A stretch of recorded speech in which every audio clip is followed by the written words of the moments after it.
En los bulliciosos burdeles de Atenas, pasar una noche con una mujer podía costar tan poco como 2 panes de cebada, o incluso menos que una jarra barata de vino. Estas mujeres, llamadas pornai, se encontraban en el nivel más bajo de la prostitución. La palabra misma las reducía a simples objetos de conversación y comercio.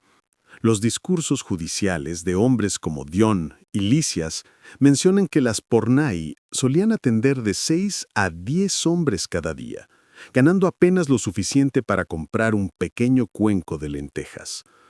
Mientras tanto, los dueños de los burdeles se hacían cada vez más ricos, y parte de sus ganancias iba directamente al tesoro de la ciudad, en forma de impuestos. La ley ateniense ni siquiera establecía una edad mínima para que las niñas comenzaran a trabajar en la prostitución. La evidencia histórica y arqueológica muestra que niñas de tan solo 10 o 13 años eran forzadas a entrar en estos lugares.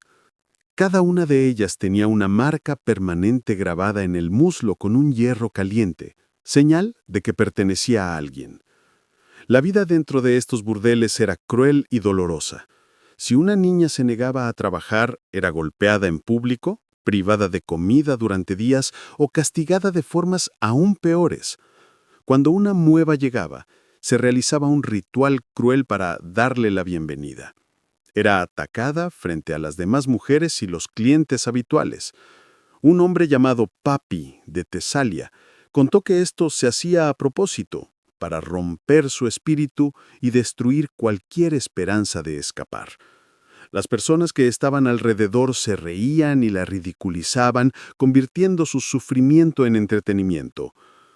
Una nueva esclava era vista como más valiosa que una que llevaba tiempo allí.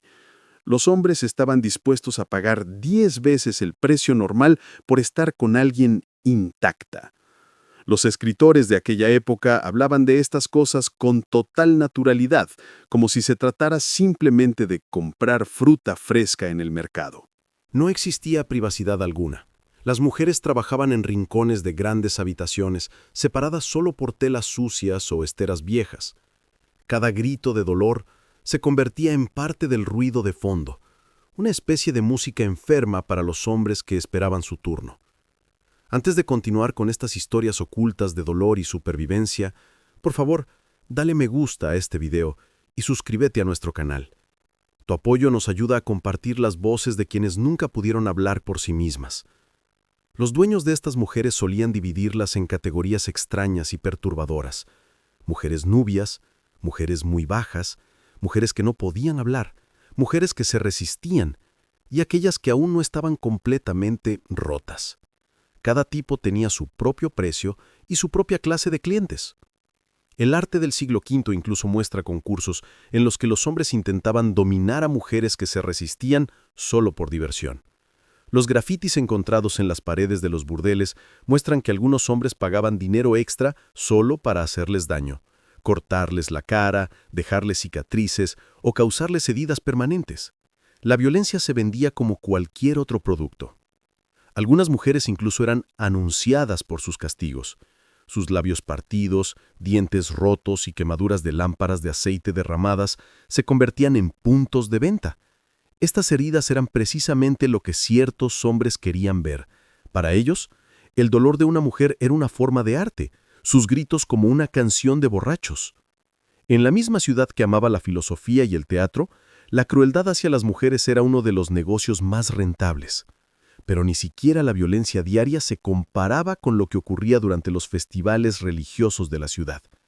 En algunas celebraciones, especialmente durante el Festival de Dionisia, las prostitutas eran entregadas a grupos de hombres de forma gratuita como parte de lo que llamaban un ritual sagrado. Los registros que han sobrevivido describen estos momentos sin vergüenza alguna. Grupos de hombres borrachos atacando a mujeres, mientras sonaba la música, el vino corría y se hacían apuestas sobre cuánto tiempo podría resistir la mujer. En esos días, cualquier resto de dignidad que una mujer pudiera conservar desaparecía por completo. Se convertía en nada más que un juguete para la multitud. Los apuntes médicos de la época incluso registraron muertes causadas por lesiones internas, asfixia y La pérdida masiva de sangre era algo común. Los sacerdotes afirmaban que estos actos brutales eran ofrendas a los dioses.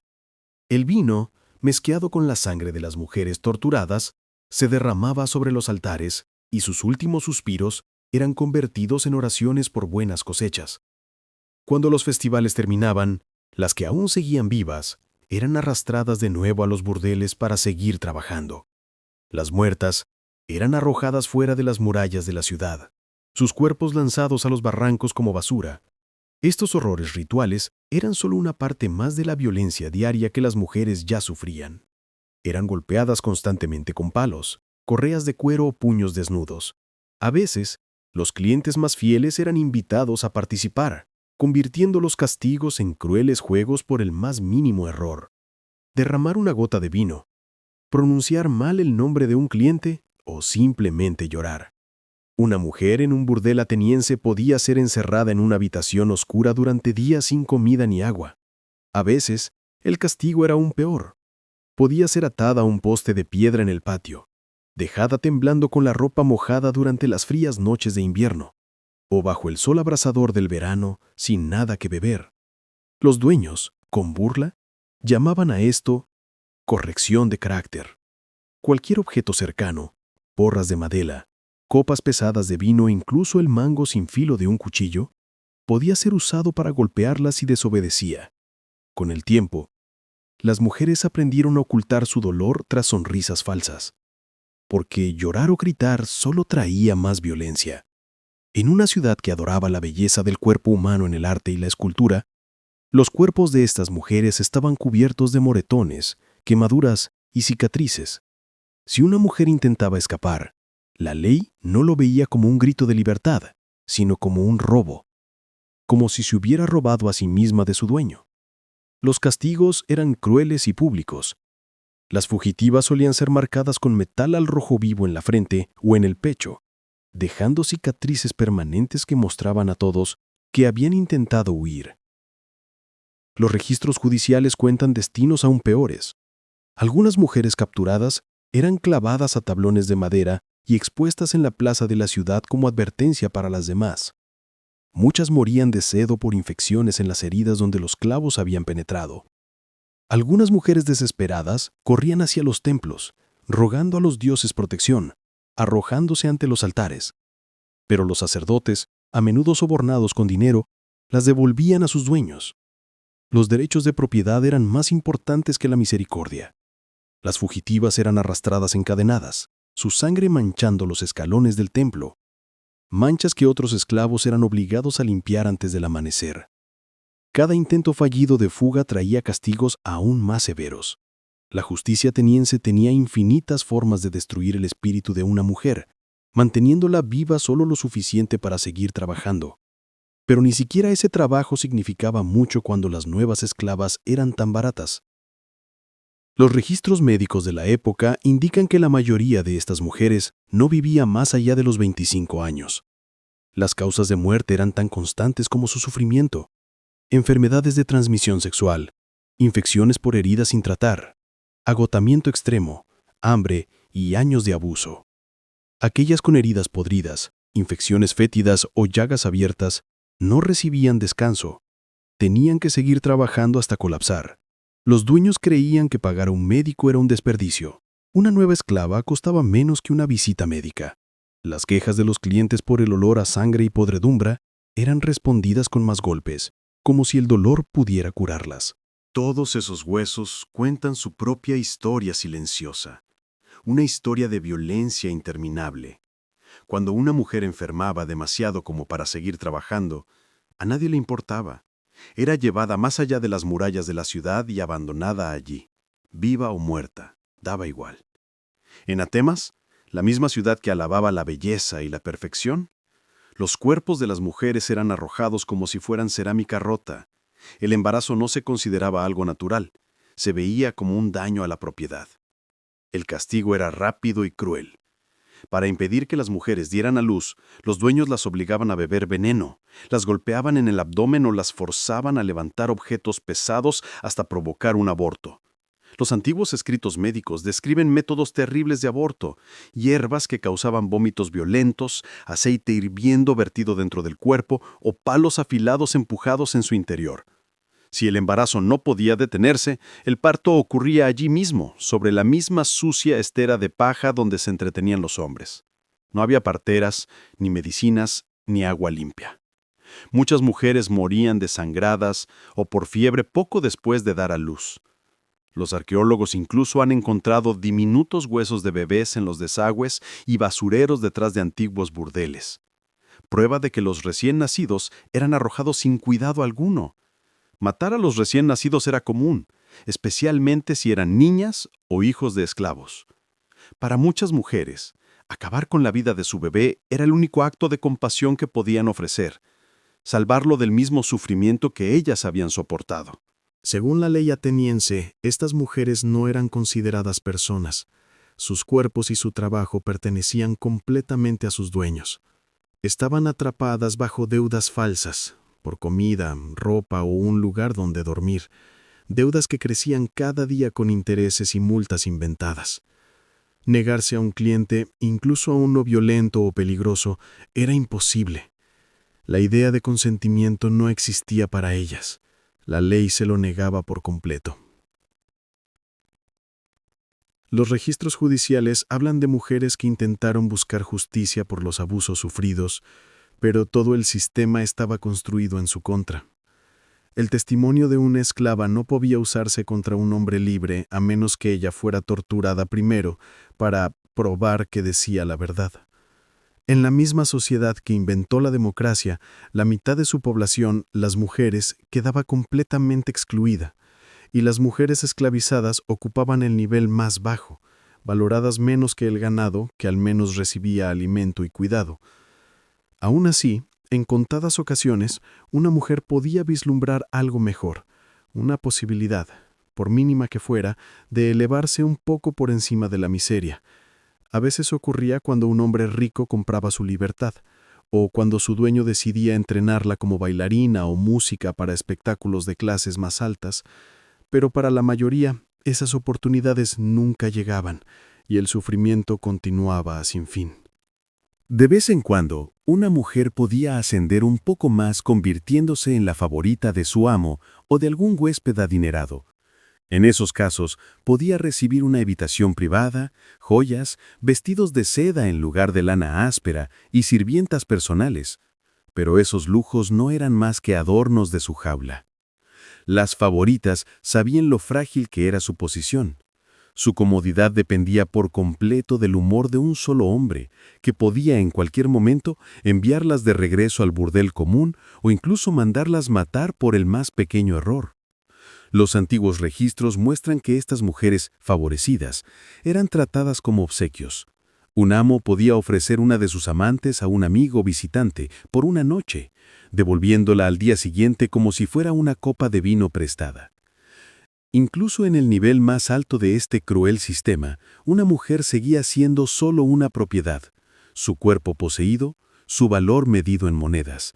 Las cadenas doradas la sujetaban tan firmemente como las de hierro. Pero la belleza y la juventud nunca duraban. Ya fuera una esclava callejera o la favorita de un amo, la edad siempre le quitaba su valor a los ojos de sus dueños. Y al final, su destino era siempre el mismo: sin nombre, olvidada y arrojada al olvido. La muerte fue seguida por el borrado deliberado. A estas mujeres se les negó incluso la dignidad de un entierro griego adecuado.